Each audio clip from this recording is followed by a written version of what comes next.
a fan. It's been a bumpy ride, I can tell you. He's been riding that clutch all the way down. Nightmare. Thanks for the lift, darling. That's really good of you. Port pilot. Oh, very nice. Oh, I'm really ready for work. I'm back on Loose Women. See you soon.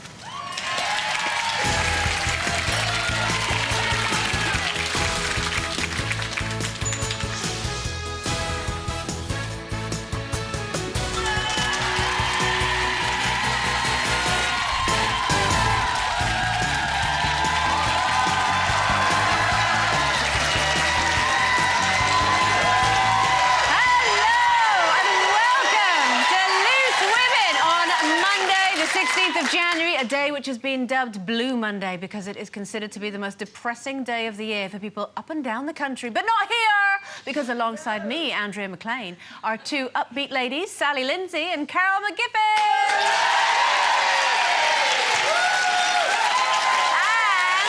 And we are all smiling and perhaps feeling a little bit hyper because she is back. Please welcome our very own wonder from Wakefield, Jane Mcdonald!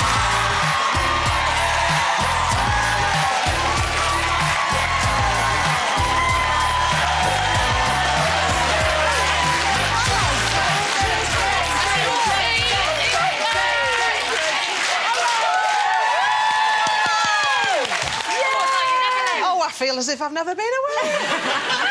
Lovely. We're going to catch up with you in just a second. All right, Jane, but first let's see who is in the Loose Lounge today. It's the newest Ice Queen to join the Dancing on Ice panel. It's Louise Spence! And filling us in on her hopes and dreams for 2012, it's the beautiful actress, Patsy Kensit. Now, Louis, there was a hot man in leather on the ice last night. Did that really happen, or was I just dreaming? No, love, it certainly happened. The whole outfit's at my flat. And it wasn't leather, it's pleather. But it's fine by me. Whoa, very nice. And Patsy, of course, you've already taken to the dance floor on Strictly. Do you ever fancy having a go on ice? I barely could dance, so I mean, I think ice would be disastrous. Absolutely not. No, but I love the show. I love Louis on it. I think it's a brilliant addition. Oh, thanks. Good. You're well, really, I'm having a great time. You know, that makes my job so much easier. If you have something that you want to ask Louis or Patsy, go to our website, email us at loose.women@itv.com, post on our Facebook page or tweet us using the hashtag #LooseWomen. Same addresses if you want to join in on any of our chats. Just make sure you get in touch by 1:05 p.m. today, Monday the 16th of January, and we'll read out the best later on. But first, welcome back, Jane McDonald!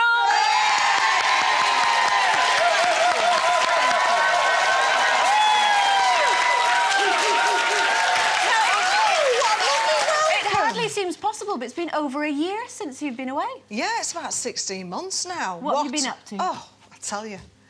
I've been up and down like a fiddler's elbow. I really have. I've been touring and touring and touring, so I'm a bit toured out now, so I'm glad to be back, you know, and I've really, really missed you all. I really, really have. Queen Jean is still in residence in Wakefield. I don't think she's ever actually got over the fact that she's not living with me anymore. And for those who don't know, who, of course, there won't be very many, that's your mum that you're... My mother, of course, is Queen Jean, because I used to live with my mother. I don't know if anybody knows that. But stars you mean to go on, I know, exactly. Some things just never change. But Ed the Shed is still in residence, ladies and gentlemen. It's still going strong. That's what, the just... shed? Yes, the shed. Yes. In the shed, in residence in the shed now. Well, it's funny you should say that, You're because we've just been on holiday for 23 nights. This is your fiancé, Ed. Yes, my for those who may not know. Yes, my fiancé. Yeah. A bit of a fiancé now. Yes, we're nearly legal, and we've just spent, you know, time away. 23 nights in the same cabin. Uh-oh. Oh.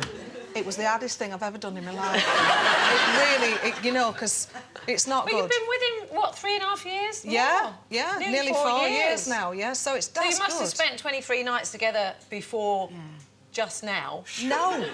Actually, What no. do you mean, We've no? always had a bit of a break in between. I think it's always good. You see, I've always said, Anton, I always think men should live next door. Definitely. I don't think they should live with us. I don't So how was it? It was all right, then? Yeah, we had a lovely Obviously, time. we've been busy as well while you've been away. Got a new panel member here, lovely Sally. Hello, Sally. Quite a few. We had a bit of a night at when was it, the Pride of Britain Awards, wasn't it? I was sat next to you, it was fantastic. We did have a good time. And I said, are you coming back? I know. And there you are! I know! So it's your fault and Carol Vorderman's fault, but I'm really, really pleased to be back. I can't tell you how thrilled I am. Oh. Right, now huge congratulations to Peaches Geldof, who is due to have a baby boy in April with her fiancé, Thomas Cohen.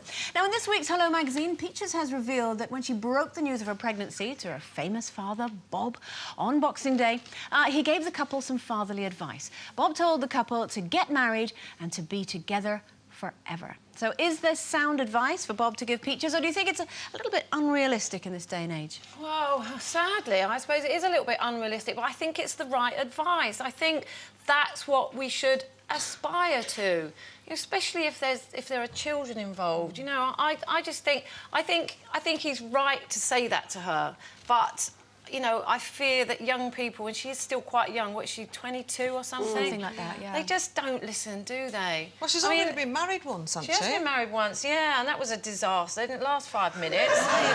But, you know, hopefully, you know, this is the right one. So I agree with that kind of traditional view that if there are children involved, I think you should get married, and I think you should actually look at it as if to say, you know, it'd be terrible if you turned around to her and said, yeah, go and get married, you can always get divorced. And that seems to be the attitude these days, and I think that's completely wrong, because it's a good job we can. It's a good job we can for you and me, isn't it? Of course. You're allowed one mistake. Oh, I know. You know what, girls? It's not 1955, though, is it? No. You know, you can have children and not be married, as I am, and I have no intention of leaving Steve. It doesn't... being married doesn't make any... We are going to get married, actually, because I fancy the idea of it. But that's because I want to. It doesn't make any difference to our children or going to school anymore. I think that's a really outdated process. But it might do. You know, Lisa Why? Maxwell's not married to Paul. She admitted on this show that kids at school have already started saying things to her beau, who's only 10, and she started questioning why they're not married. I think it provides a much more secure environment for children. A secure environment. Parents are married. A secure environment is provided by the love in the home, nothing else. A piece of paper in a day will not make a difference to that. No, but it just means if you're not married, it does make it easier to just walk away. It's as simple as that. People who are married not do if you've got children. Harder, if you've got I don't know. We're having a row, kid. We're having a row. if you've got children, don't row me. I've got proper annoyed. If you've got children, it doesn't. You know, that will keep you together, even if you don't like each other for the rest of your life. I tell you, that's more a commitment. A mortgage and children is more a commitment than any day walking down an aisle in a white dress. I'll tell you that for nothing. I don't think... Well, then what's the problem, then? Why don't you just get married? You want to get married? Also, you know, you've got to remember that, you know, he's got no rights at all over anything to do with the kids if you're not married. Yeah, you have. You have some rights. What? Of course, because you're the legal father. I don't know the ins and outs of it, but you've obviously got rights because you're on the birth certificate. Yeah. Yeah. So I think it's an admirable sentiment. Yeah, you know, I and do. I think it's typical, Oh, yeah, I'm not disagreeing with that. lovely fatherly advice, and I think it's exactly the kind of thing that you'd hope that your father would say. You know, on Boxing Day, you've announced that you're going to have a baby with your fiancé, and you know, perhaps this has all been taken a little bit out of context. It may well be, you know, champagne glass raised, and may you stay together. Yeah. May you get married and stay together forever. It Yeah. could have been done in a lovely way. But I agree with. And you know what? It's about the love in the Absolutely. house, and I not think that's a piece what of Bob paper. means. I'm a massive admirer of Bob Geldof. I think he's fantastic, and he went through hell with, you know, with his parental rights with the children, and I think that's what it's about. I think he's saying to his child, I don't want you and your husband to go, or your partner to go through the same thing. So he's basically saying stay together and love each other forever. I think it's about Bob more than anything. But, you know, I think, don't get me wrong, I aspire to it. I think it's a fantastic thing. The biggest gift you can give your children is to stay together, I think. But I don't think a ring on your finger, she says with one, makes any difference to that. I tend to agree with Carol on this one. I think Bob should have maybe had the conversation with the girls before she got pregnant. Right. You know, because that is a commitment and it's a big thing to do. Bringing a child, obviously, as you both know. I mean, Carol and I, obviously the old Spencers on the end. Oh, here. don't we don't. Luckily, we don't know. Yeah, exactly. But, you know, I admire anybody who has kids, and especially out of wedlock. I mean, When you got engaged, Jane, when you were younger, did you ask your father for any advice at all? No, it was my mother. And do you know what? I wish I'd have flipping listened to her now. I know. They don't listen, though, you yeah, see. I know. You see, both times she went, now are you sure you want to do this? And I went, well, yeah, I've got a nice ring and everything. I've got a party coming up, and dress and everything. And she went, yeah, but that's only one day. Yeah. You know, you've got to live with them after that. And I wish I'd have listened to my mum a bit more now. Do you know, that is the annoying thing about parents. They're always blooming right. Yeah, they Oh, are. it's annoying. It's really annoying. Hello, Mum and mostly. Dad. Hi. I tell you what, even if Prince William had come to our house and had a bacon sandwich with my mother's, she'd have went, he's not for you.